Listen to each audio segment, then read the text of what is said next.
Welcome back to the Poorly Educated Podcast Today in the News, the only show where world events are explained by somebody who once tried to return a deep fryer because it smelled too much like chicken.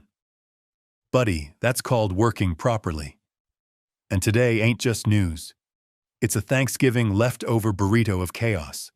Immigration crackdowns, global diplomacy, Tennessee elections, winter storms, and the NFL injuring more people than a Walmart fight over a $39 TV. Let's dig in. Segment 1. Homeland Security Crisis, the National Guard shooting and the immigration freeze. So first up, America's having another one of those security events, where the government panics harder than my cousin Jerry when he found out moonshine isn't covered by dental insurance. A National Guardswoman was killed in D.C., and the suspect ain't just some random dude. Nope. He used to work with the CIA-backed Zero units in Afghanistan. That's like if John Wick applied for asylum, got bored, and decided to start playing real-life Grand Theft Auto on Pennsylvania Avenue. And the government said, shut it all down. They froze asylum, Afghan visas, retroactive vetting, all of it. It's the immigration version of unplugging the modem and hoping the Wi-Fi comes back stronger. Meanwhile, veteran groups are yelling, "Hey, these folks were our allies." And the White House is yelling back, "Yeah, well, not today." I don't know, man. America's real good at forgetting who helped us. We're the only country where you can spend 10 years helping the CIA and still get treated like you're trying to sneak fireworks into the DMV. Occasional tangent. My Uncle Ray said this is why he never trusts anyone who can read a map without turning it upside down. Says that's spy behavior. Segment 2. Ukraine Peace Summit at Trump's Florida Golf Club. Next up, we got world peace being negotiated at a golf club, because nothing says end a European war like the faint smell of sunscreen and retirees arguing over who stole their golf cart. Trump, Rubio, Witkoff, Jared, they're all down in Florida pitching this 28-point Ukraine peace plan that originally sounded more like a 28-point stuff Russia wanted. Ukraine's negotiator showed up like, "No offense, but we ain't signing a treaty that lets Russia keep everything but the Wi-Fi password." Europe is mad because they weren't invited, which is fair. Imagine waking up to find out America redrew your continent the way my drunk cousin redraws parking lots on Thanksgiving with his pickup truck. But apparently now they're revising the plan to be slightly less horrible. And then they're sending Steve Witkoff to Moscow, a real estate guy, to negotiate with Putin. That's like sending Bass Pro Shop to talk to NASA. Tangent. If peace does happen on a golf course, the Nobel Prize Committee should have to hand out trophies in polo shirts. Segment 3. Venezuela airspace crisis, the aerial blockade. While we're trying to end one war, we're accidentally starting another in the Western Hemisphere. Trump woke up and declared the sky above Venezuela closed. Like he owns the sky. Buddy, I can't even close my truck door without it bouncing back open, but sure, go ahead and shut down international airspace. Maduro retaliated by suspending migrant flights, so now both countries are just throwing middle fingers across the Caribbean. Meanwhile, the Pentagon's out here denying that Secretary Hegseth ever said kill everybody. Which is good because that sounded like something you yell during paintball, not international strategy. This whole situation feels like two neighbors yelling across a trailer park.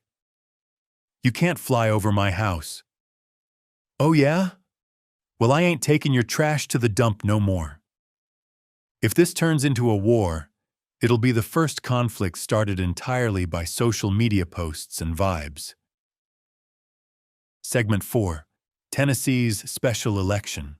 A red state turns purplish. Now let's talk about Tennessee's 7th District, which is suddenly competitive for the first time since Dolly Parton invented rhinestones. It's supposed to be deep red, but because they redistricted it to include parts of Nashville, it's now tighter than the lid on my grandma's jelly jars. You got Matt Van Epps, the helicopter pilot Republican endorsed by Trump, versus Afton Bain, the Democrat running on "everything costs too much and I'm sick of it."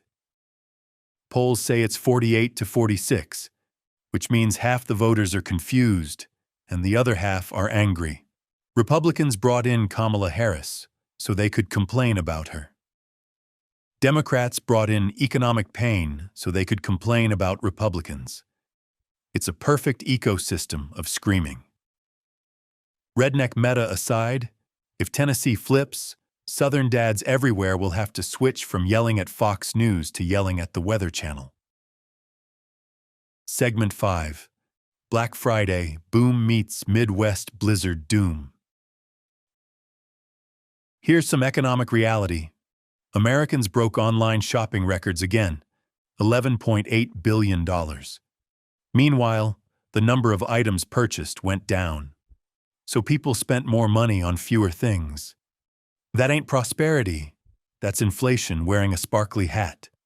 And of course, 73% of purchases were made on smartphones, which confirms my theory that everyone buys Christmas gifts while sitting on the toilet. But here's the kicker.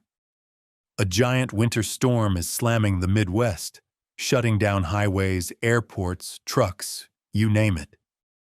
So we bought a record-breaking amount of stuff that can't get delivered. America has officially entered the era of digital spending, physical disappointment. I-70 had a 45-vehicle pileup. That's not a highway. That's a scrapyard audition tape. If Santa can't make it through Indiana, y'all, Christmas might come by mid-January. Segment 6. Cyclone Ditwa, India's rescue operation, and NFL Week 13 injuries. Cyclone Ditwa just tore through Sri Lanka and southern India, killing over 200 people.